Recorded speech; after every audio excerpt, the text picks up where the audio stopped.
There was a time when the name Vanderbilt meant everything wealth, power, and a level of privilege few could imagine. Their empire shaped America itself. But what happens when one of history's greatest dynasties fades into memory? Behind Anderson Cooper's familiar face lies a story of fortune, heartbreak, loss, and the quiet collapse of a legendary family legacy. The last face of a fading dynasty. If the Vanderbilt dynasty truly faded into history, then why does one face still seem to carry its shadow? At first glance, Anderson Cooper appears to be the embodiment of modern success. A respected journalist, a household name, a man who has spent decades reporting on wars, disasters, political upheavals, and some of the most defining moments of our time.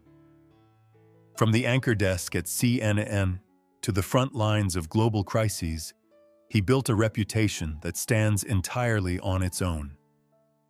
Yet behind the silver hair, the calm voice, and the carefully crafted professionalism lies a connection to one of America's most extraordinary family legacies.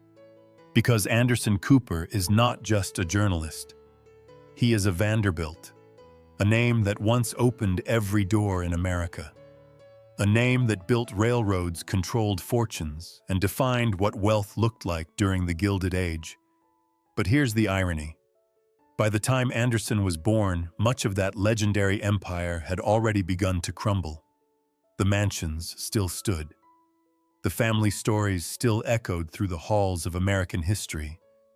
But the unimaginable fortune that once seemed endless had largely vanished, scattered across generations of spending ambition and excess. And perhaps that is what makes Anderson's story so fascinating. Unlike many heirs born into famous dynasties, he didn't spend his life expanding a family empire. He spent it escaping one. For years, he resisted being defined by the Vanderbilt name. He rarely spoke about it, rarely embraced it. In many ways, he appeared determined to prove that whatever success came his way would be earned, not inherited. But family legacies have a strange way of following us. No matter how far we run, no matter how successful we become.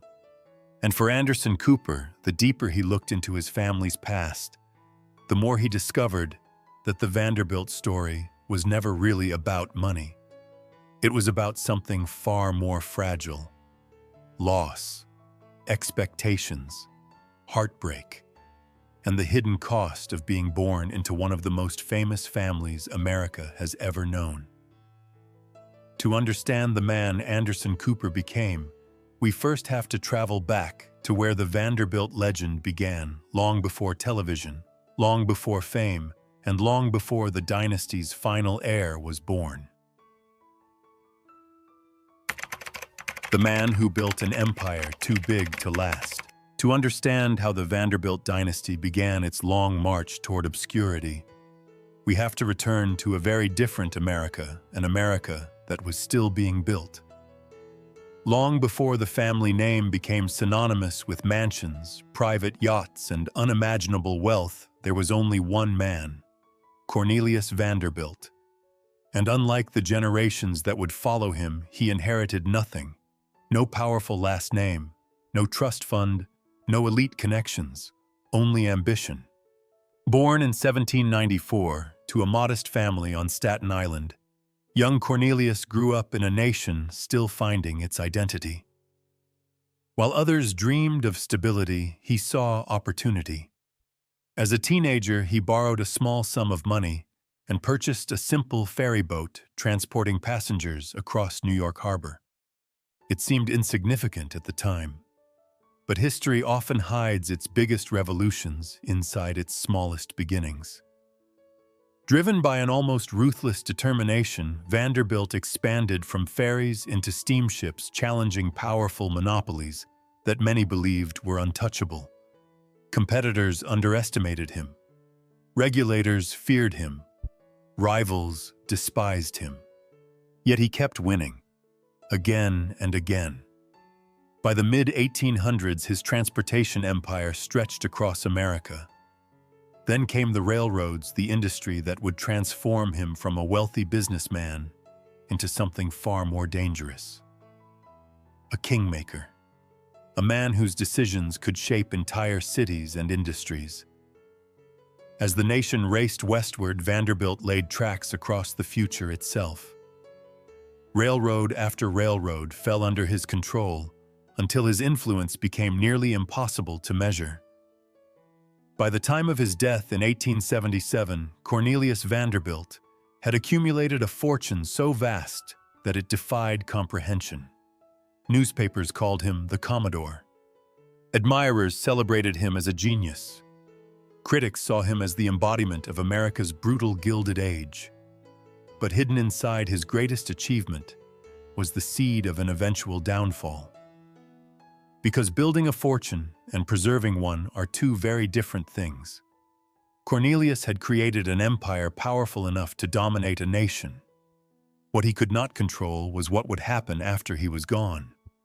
And as billions of dollars passed into the hands of his descendants, the Vanderbilt story was about to enter its most glamorous and most destructive chapter.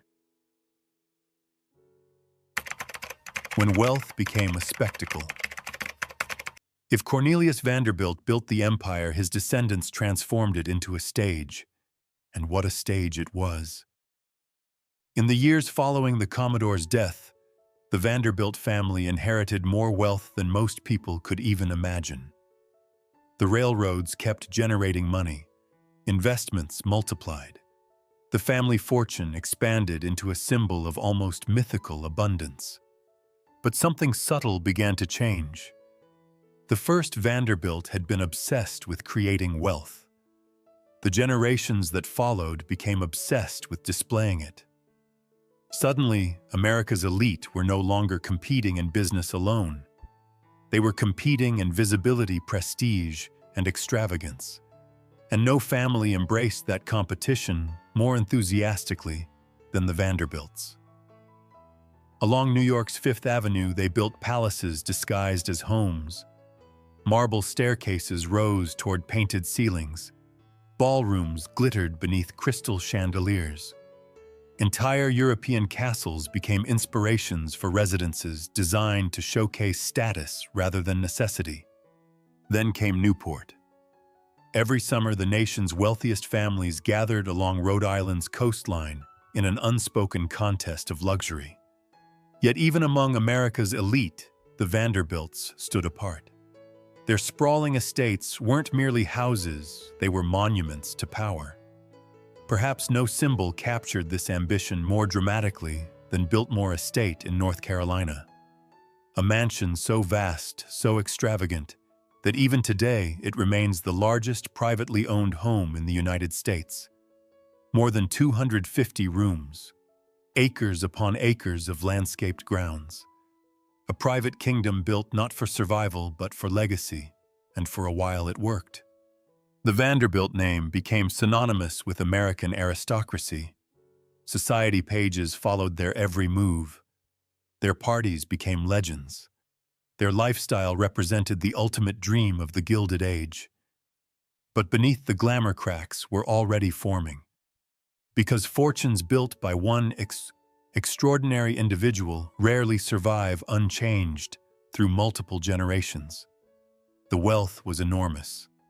The heirs were numerous, and unlike Cornelius, few faced the hardships that had forged his relentless discipline. Money flowed outward faster than it flowed back in. Lavish lifestyles became expectations. Maintenance costs ballooned. Inheritance divided fortunes into smaller and smaller pieces. The public saw elegance. History would later reveal erosion. What looked like an unshakable dynasty was quietly beginning to weaken from within. And as the 20th century approached, another chapter was waiting to unfold, one centered not on railroads or mansions, but on a young Vanderbilt girl whose life would become one of America's most famous family scandals. Her name was Gloria Vanderbilt, and her story would change the destiny of the family forever. The heiress who never escaped her name. As the Vanderbilt empire slowly drifted from its golden age, a new figure emerged at the center of the family's story, not a railroad tycoon, not a business titan, but a child. A child born into unimaginable privilege and unimaginable turmoil. Her name was Gloria Vanderbilt. From the moment she entered the world, Gloria inherited something far more complicated than wealth. She inherited a family legacy already tangled in power expectations and public fascination. And when her father, Reginald Vanderbilt, died in 1925, that burden became even heavier. Suddenly, a little girl barely old enough to understand the world found herself at the center of one of the most sensational family battles in American history. What followed was not merely a custody dispute. It became a national spectacle. Newspapers followed every accusation. Society elites whispered behind closed doors. Courtrooms filled with reporters eager to document the latest scandal surrounding America's most famous dynasty. At the heart of the conflict stood two women. On one side was Gloria's mother, Gloria Morgan Vanderbilt, a glamorous socialite accused of spending more time pursuing a luxurious European lifestyle than raising her daughter. On the other stood Gertrude Vanderbilt Whitney, one of the most powerful women in the family, and a respected patron of the arts. The battle wasn't just about custody. It was about control. Control of a child, control of a fortune, and control of the Vanderbilt legacy itself. When the dust finally settled, Gertrude won. Young Gloria was removed from her mother's care and raised largely under the supervision of relatives. To the public, the verdict seemed final, but some wounds never truly close. Years later, Gloria would describe her mother not as a parent, but as a beautiful stranger, someone she saw only occasionally, someone whose presence felt distant and almost unreal. It was a heartbreak that would quietly shape the rest of her life. Yet in a twist that seemed almost inevitable for a Vanderbilt, Gloria refused to remain trapped by her circumstances. Rather than live solely as an heiress, she set out to create an identity of her own. Artist, writer, designer, entrepreneur. Over the decades, she transformed herself into a cultural icon, eventually building a fashion empire that introduced designer jeans to millions of Americans. For the first time in generations, a Vanderbilt was earning attention not because of inherited wealth, but because of personal talent. Yet beneath the success, the loneliness of her childhood never completely disappeared. And in her search for the family she never truly had, Gloria Vanderbilt was about to meet the man who would change everything. A man named Wyatt Cooper. The love story that tried to heal a broken legacy. For much of her life, Gloria Vanderbilt had been surrounded by people. Admirers, socialites, artists, photographers. Yet despite the fame, the fortune, and the endless attention, something essential always seemed missing. Family. Not the glamorous version displayed in magazines. Not the carefully curated image presented to the public. A real family. The kind she had spent her entire childhood longing for. And then, in the early 1960s, everything changed. At a dinner party in New York City, Gloria met a man named Wyatt Emery Cooper. At first glance, he appeared to be an unlikely match for a Vanderbilt heiress. He wasn't born into wealth. He wasn't part of America's aristocracy. Raised in Mississippi, Wyatt came from a world that looked nothing like the one Gloria had known. But sometimes the most important relationships are built not on similarities, but on contrasts. Where Gloria's childhood had been marked by instability, Wyatt's was rooted in family. Where Gloria grew up surrounded by public scrutiny, Wyatt carried a quiet sense of authenticity. and where Gloria had spent years searching for belonging, Wyatt seemed to embody it naturally. Their connection was immediate, almost cinematic. Gloria would later describe their first meeting as a moment of recognition, as though she had encountered someone she had been waiting for her entire life. For Wyatt, the attraction went far beyond Gloria's famous name. He saw the woman beneath the headlines, the artist, the dreamer, the survivor. Together they built something neither of them had expected: peace. In 1963, they married on Christmas Eve, beginning what many close to them described as the happiest chapter of Gloria's life. For the first time, the Vanderbilt heiress wasn't chasing acceptance.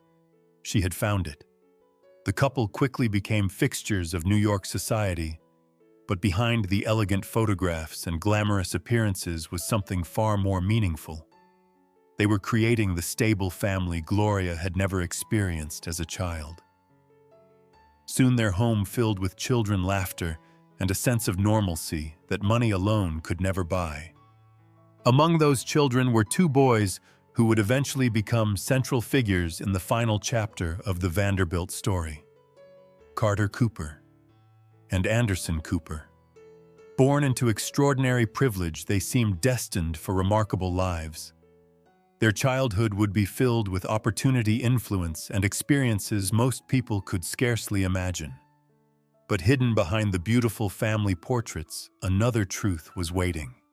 Because the Vanderbilt legacy had passed down more than wealth, it had also passed down loss. And before long, tragedy would once again find its way into the family, changing the lives of Gloria Carter and Anderson forever. A childhood wrapped in privilege and shadowed by loss. From the outside, the Cooper household looked like the picture of an American dream. The sons of Gloria Vanderbilt and Wyatt Cooper were growing up in a world most children could scarcely imagine. Their days unfolded among Manhattan penthouses, private gatherings, and some of the most influential figures in American culture. Artists, writers, politicians, and celebrities drifted through their lives as casually as neighbors. For young Carter and Anderson Cooper, extraordinary privilege was simply normal. Photographers captured their childhood moments. Family friends included some of the most celebrated creative minds of the 20th century. Opportunities seemed endless. But behind every legendary family portrait lies a frame the public never sees. And for the Cooper brothers, that hidden frame contained a quiet vulnerability. In many ways, the two boys couldn't have been more different. Anderson possessed an early curiosity about the world beyond his family's orbit. He was ambitious, observant, and increasingly fascinated by stories unfolding far outside the privileged circles of Manhattan. Carter was different, more introspective, more sensitive. The kind of person who often felt things more deeply than he revealed. Yet despite their differences, the brothers shared a bond forged by something few outsiders could understand: the weight of growing up beneath one of America's most recognizable names. Then, without warning, the first major fracture appeared. In 1978, when Anderson was just 10 years old, Wyatt Cooper died unexpectedly following heart surgery. The loss shattered the family. For Gloria, it meant losing the love she had spent a lifetime searching for. For her sons, it meant losing the steady presence that had anchored their world. And while the headlines barely captured the emotional devastation, its effects lingered quietly behind the scenes. Children often learn resilience through hardship, but sometimes hardship leaves questions that never fully disappear. As the years passed, both brothers pushed forward. They excelled academically, pursued their interests, and appeared destined for bright futures. To outsiders, the family seemed to be healing. Yet grief has a peculiar way of remaining hidden until the moment it resurfaces. And nowhere was that more true than in the life of Carter Cooper. By the late 1980s, a storm was gathering that no amount of wealth, influence, or family history could prevent. A tragedy so devastating that it would alter the course of Anderson Cooper's life forever. And in a cruel twist of fate, the next chapter of the Vanderbilt story would not be defined by success or inheritance, but by one heartbreaking summer morning that the family would never escape. The tragedy that changed everything. On the morning of July 22nd, 1988, the Vanderbilt family's long history of triumphs, scandals, and losses collided in a single, unimaginable moment. The day began like any other. There were no headlines predicting disaster, no warning signs visible to the outside world, only a mother and her son inside a Manhattan apartment overlooking the city. And within moments, their lives would be changed forever. Carter Cooper was just 23 years old, bright, thoughtful, educated, a Princeton graduate with a promising future ahead of him. To those who knew him, Carter possessed a quiet intelligence and sensitivity that often set him apart. He wasn't drawn to fame or attention. Unlike the larger-than-life Vanderbilt legacy surrounding him, Carter seemed more interested in understanding the world than conquering it. But sometimes, the deepest struggles remain invisible. In the months leading up to that morning, Carter had reportedly been battling emotional difficulties. According to Gloria Vanderbilt, a new medication prescribed for asthma may have triggered a severe psychological reaction. Whether that explanation tells the entire story remains uncertain. What is certain is what happened next. Standing on the terrace of the family's 14th floor apartment, Carter moved toward the edge. Gloria was there. She pleaded with him. She called out to her son. She begged him to step back. But grief often moves faster than love can reach. And in an instant, Carter was gone. The tragedy sent shockwaves through the family. Yet beyond the public reports and newspaper coverage lay something far more devastating, a wound that would never fully heal. For Gloria Vanderbilt, it was the loss of a child. For Anderson Cooper, it was the loss of a brother, a confidant, and a piece of his own future. The Vanderbilt fortune had survived economic collapses, social revolutions, and the passage of generations. But no amount of wealth could shield a family from heartbreak. In the years that followed, Carter's absence lingered like a shadow in every room, every holiday, every family memory. And while the world knew Anderson Cooper as a rising journalist, few understood that beneath his calm exterior lived a man forever shaped by one devastating morning. Because from that moment on, Anderson's life would no longer be defined by inheritance. It would be defined by loss, and that loss would ultimately guide him toward the career and the purpose that would make him one of the most respected voices in America. Turning grief into purpose. After Carter's death, something fundamental changed inside Anderson Cooper. The world saw a young man continuing his education, building a career, and moving forward. But beneath the surface, he was carrying a question that would follow him for decades. How do you live after losing someone you thought would always be there? For many families, grief fades into private memory. For the Vanderbilts, it became part of their legacy. The loss of Carter left a silence that could never truly be filled. Yet rather than run from that silence, Anderson gradually learned to listen to it. And in a way that few could have predicted, it began shaping the course of his life. As he entered journalism, he found himself drawn not to celebrity or comfort, but to places marked by suffering. War zones, natural disasters, humanitarian crises. Stories of people facing the worst moments of their lives. It wasn't merely professional curiosity. It was recognition. Again and again, Anderson found himself sitting across from people who had lost everything. parents grieving children, survivors searching for meaning after catastrophe, families trying to rebuild after unimaginable pain. And somehow he understood them, not because he had all the answers, but because he carried his own wounds. Over time, Anderson became one of America's most trusted journalists, known for his calm presence during moments of chaos. Viewers saw professionalism.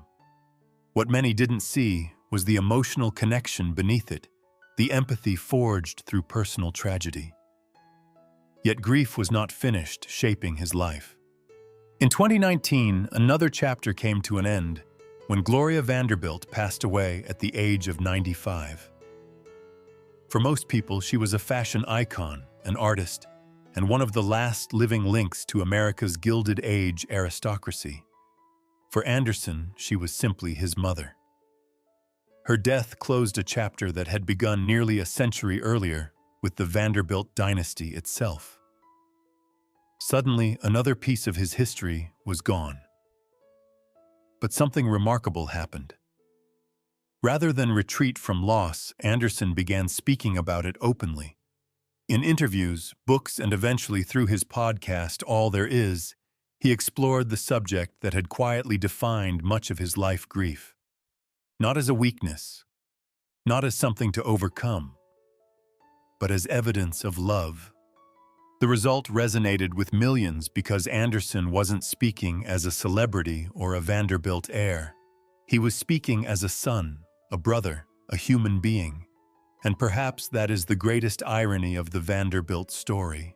The family once became famous for extraordinary wealth. Yet the final heir was becoming known for something far more universal, the courage to talk about pain.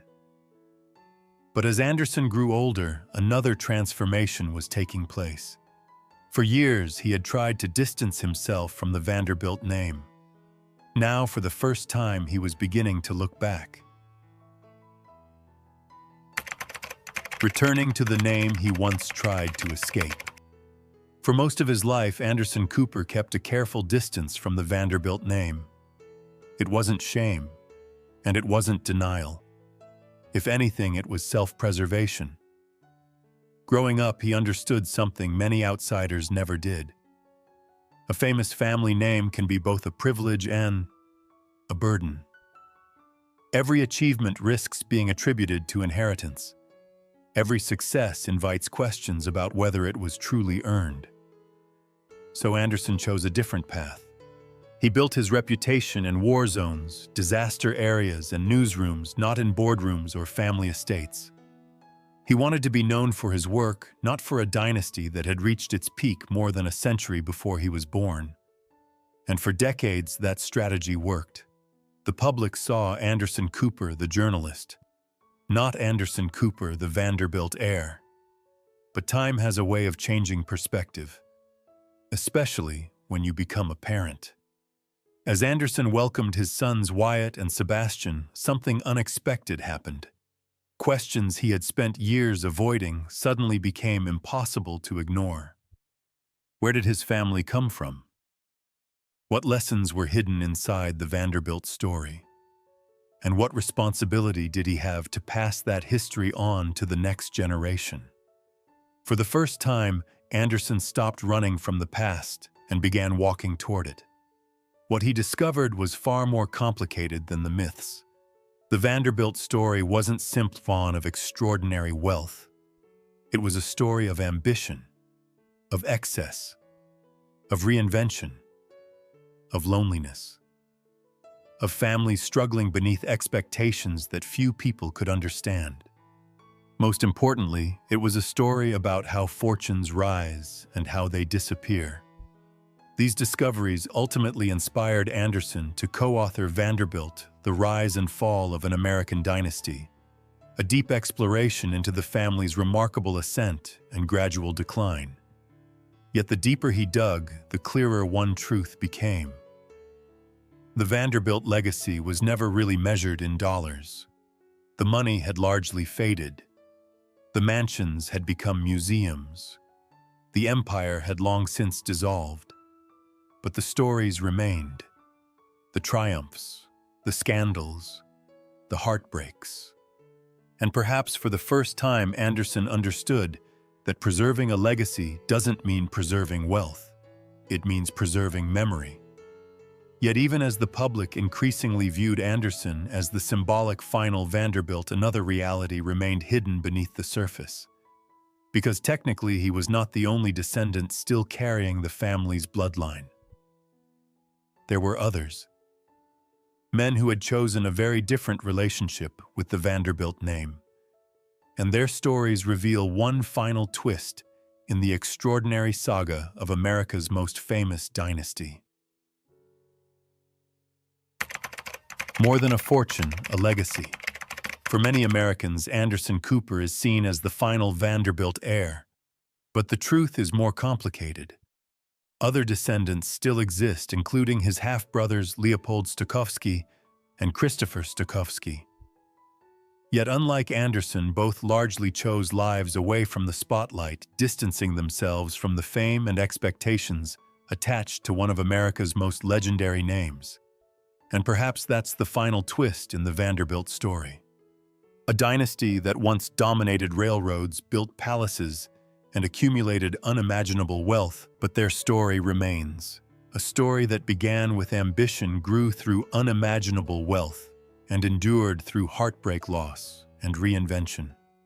In the end, Anderson Cooper may not be the last Vanderbilt by blood, but he has become the final public face of a dynasty that once seemed immortal. And perhaps that leaves us with one lingering question. If money, power, and influence can all disappear with time, what is the true legacy we leave behind?